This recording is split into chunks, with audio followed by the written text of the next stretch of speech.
Welcome to Brew Day. Today, I'm getting deep. I'm digging deep. I ran across this site a while ago, and I know some of you I've actually referenced the site to me, but I found this like a year ago, and I set it aside, and I was going to try this experiment. Well, sort of an experiment, but also just a method of doing a lager. The site is called Braukhauser.com. Braukhauser, BRAUKAISER.com. There's a whole thing about lager fermentation on there, fermenting lagers, and it's quite extensive. So let's get to it. I'm going to try and get through it quickly because I don't want to belabor anything. I'll also put the article in the description below, and if anything I say is wrong, it's not my fault, it's from this article. So blame them. So German brewers, for those who don't know how they do it in Germany, they lager their beer differently than how we do it. Most home brewers and probably most commercial brewers do it. What they do is they ferment cold around 46 degrees Fahrenheit. They cool slowly over the course of 4 to 5 days to around 40 degrees Fahrenheit. And then they add beer to blend, fresh fermenting beer to krausen with. And krausen is, when it's fermenting, it's that cap that's on top as it's fermenting. Krausening means you're adding fresh beer to near finished beer or finished beer. What they do is they hold it at 40 degrees for maturation, is what they call it. Cleaning up off flavors, diacetyl, anything like that. And that is their lagering. And it is hard to do because the yeast has to be very, very good, and you don't want to shock the yeast. So they don't do what we do here in America. A lot of us ferment cold around 50 degrees Fahrenheit, slowly raise it under the end of fermentation to like 65 degrees Fahrenheit, hold it there for 3 or 4 days, gently go back down or go back down quickly, transfer it, lager it, cold condition it for a while. That's not what they do. They never raise the temperature. They just add more fresh beer to it, and that is their lagering, and that is what cleans up their acetal. So there's actually 6 different options that he listed in this. It's really fascinating, and most of it wasn't even talking about doing a diacetyl rest. In fact, the first one that was listed was just you ferment cold, drop it down, and the lagering itself cleans up the diacetyl. That's what it said. Now, I actually experienced that not that long ago. I had a beer that had some diacetyl in it and actually let it lager for like 6 months. And I kept it in the fridge, and I tasted it the other day, and it was way better. So maybe there was something to that. So another common way, one of the ways that was mentioned in there, which I do want to try also, was you ferment cold, starting at 44 degrees Fahrenheit, raise it to 48 degrees Fahrenheit, or let it rise over the course of a couple days, where it's kept there, and then after 40 to 50% attenuation is reached, then you raise it to 55 degrees Fahrenheit to give it another boost, which results in reaching the final beer gravity, reduction of diacetyl, below the taste threshold. So that was an example where nothing was rose above 55 degrees Fahrenheit. That's commonly what the methods were done here. Nothing was rose that far above it, and like I said, the first method didn't even raise it at all. And what he says about raising the temperature up beyond 55 degrees for our classic American ways of doing diacetyl rests, and he says here exactly, as the previous example for fermentation schedules showed, such a rest is not really necessary, meaning the 65 degree range diacetyl rest. But it can be helpful when the yeast shows slow fermentation, he says a very sluggish fermentation, and has a hard time reaching the targeted final gravity when kept at fermentation temperatures. So it seems like that's only done when the yeast seems sluggish or it's not, or struggling a little bit. Then you might raise it for the diacetyl rest. In most cases, though, it doesn't seem to be very needed. So the one I'm going to do is the one they says the best to replicate the commercial brewers, what they do. So I'm doing primary fermentation. It's done around 48 degrees Fahrenheit. Once the beer is within 8 gravity points, now later on he said he had better results going to 4 gravity points. I might go in between 4 to 8 gravity points. The beer is racked to a secondary. You can then krausen the beer in the secondary. If you use a soda keg or a secondary fermentation vessel, you need to shorten the dip tube on that. The secondary fermentation can be used to carbonate the beer, which is what they do a lot in Germany, because they can't really add anything to it for the German purity law. Then it's kept in a primary fermentation temperature of 48 degrees Fahrenheit until target attenuation has been reached and diacetyl has been sufficiently reduced. So to perform this lagering technique, you need to usually make a starter. That's your krausening, basically, your fresh wort that you're adding to it. 1 to 2 liters is what it says here. I'm guessing for 5 gallons. Obviously, I got to scale that down. Say I'm doing a 1 gallon batch. This is an experiment to some extent. So I'm gonna try and plan it around day 4 fermentation of my lager. Make a starter then, hopefully in 24 hours. I'm at the gravity where I roughly need to be. Hopefully, transfer to a keg, add my Krausening starter into, which meant my fresh wort, into that secondary with my beer. What people do here is they do a spunning valve a lot of the time, and that holds it at the carbonation temperature you want, and it naturally carbs as it re-ferments a bit. I don't have one of those, unfortunately. What I'm going to do is actually just do a blow-off tube instead. Then I'll probably transfer it from keg to keg to another keg, lager that then for about 4 weeks after it's fully done fermenting.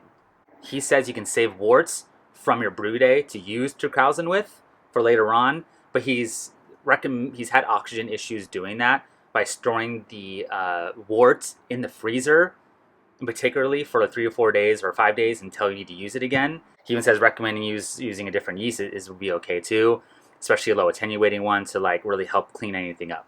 There could be some variables along the way. I might change my mind on things I just said, but that's the plan as of now. So today I'm doing a Dunkel. I did one about 6 to 8 months ago, not a little longer I think. Submitted it into a homebrew competition. It got a 21 and it was riddled with off flavors. I did tweak the recipe. I did Munich 10 for that one. I did Munich 5 this time. 5 to 6 was the level bond on it. And I lowered the Kern Munich a little bit. I was recommended to me because I can add a little more raisiny thing if I do too much of it. So that's closer to 5%. Last time I think it was at like 15%. Yeah, let's do it. Let's run through the brew day. Then let's get to the meat of it after that. I'm excited about this, guys. I'm really excited. And girls, I'm sure girls watch this too. In fact, I know they do.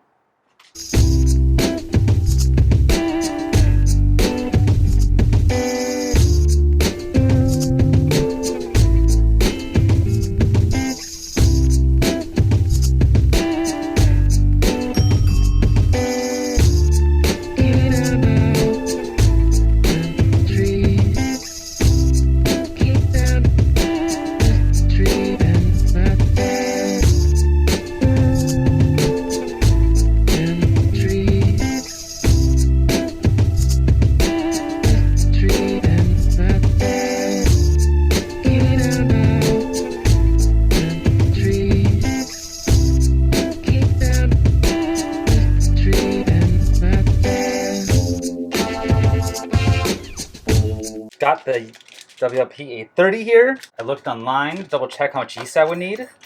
It said 36 milliliters from a fresh slurry, or from slurry I should say. This is some pretty fresh stuff. It did also say 0.8 of a pack, which is probably going to be about 30 milliliters. So I'm going to do 30 because it's fresh. That should be plenty for my 1 gallon. I really miss the tubes that White Labs had. It was so easy to measure out for me doing smaller batches. I know I'm very unique doing a ton of small batches, but White Labs, if anyone works there and is listening, please consider your small batch brewers. Because this stuff is hard to work with, hard to store. I can't even get it out properly without spilling everywhere. Alright, 30 milliliters, and you go.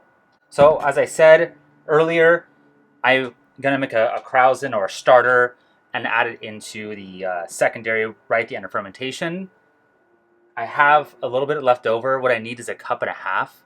So I'm going to see how much wort I actually have and store some and decide in 3 or 4 days if I actually want to use that or just make a new starter from scratch. So I'll see how much I have right now. I do have enough. I purposely did a little more on this brew day, brewed a little more, thinking I might want to save some of this stuff.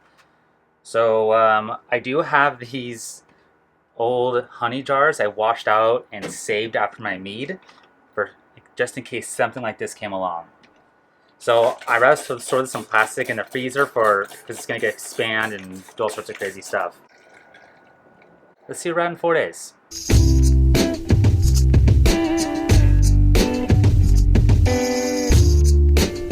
Before I check the gravity on this, waiting for it to defoam a little bit, I did make a starter yesterday.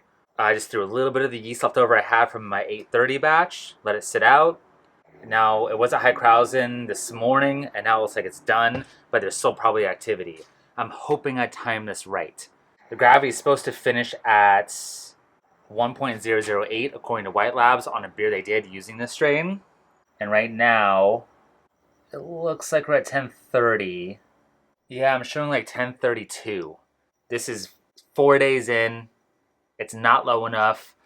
I think I need to get it closer to like 10:15, 10:16, somewhere in that range to do what I want to do with it. So hopefully I didn't make this too early. I didn't know the timing on this. So I think even tomorrow will be okay. That'll be 48 hours with a yeast starter. There'll still be activity in there. It'll be a fresh batch anyway. Pretty active yeast. It won't be too taxed by then. So we'll see how it is tomorrow. I'll take another gravity reading, and hopefully it's good to go.